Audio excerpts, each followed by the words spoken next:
పరిస్థితి లేదు. తప్పుడు కేసులు ఏం చేయకపోయినా తప్పుడు కేసులు పెడుతున్నారు. శాంతియుతంగా ఈ ప్రభుత్వాన్ని, చంద్రబాబు నాయుడు గారిని బాధ్యత వహిస్తూ లోకేష్ గారిని రాజీనామా చేయాలని, చంద్రబాబు నాయుడు గారు కూడా ఒక బాధ్యత గల ముఖ్యమంత్రిగా, అనుభవం ఉన్న నాయకుడిగా ఉన్నారు.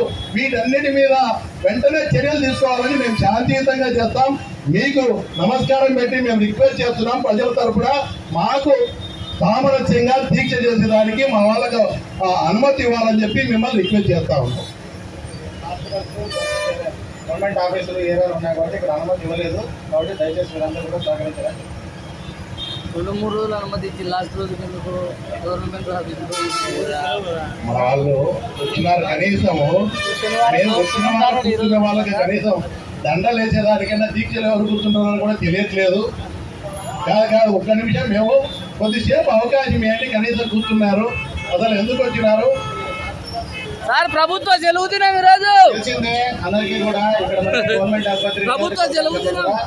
50 పడకల ఆసుపత్రి ఉంది. ఎక్కడైనా పూర్ పీపుల్ ఎవరన్నా కూడా ఏం జరిగినా కూడా ఈ హాస్పిటల్కే రావాలా. ఇక్కడ ట్రాఫిక్ జామ్ వల్ల మనం ఇబ్బంది పడితే ప్రాణాపాయ పరిస్థితులు ఉంటాయి. కాబట్టి మీరు దీన్ని అర్థం చేసుకుని ఈ ప్రదేశం వెంటనే ఖాళీ చేయాలి. దయచేసి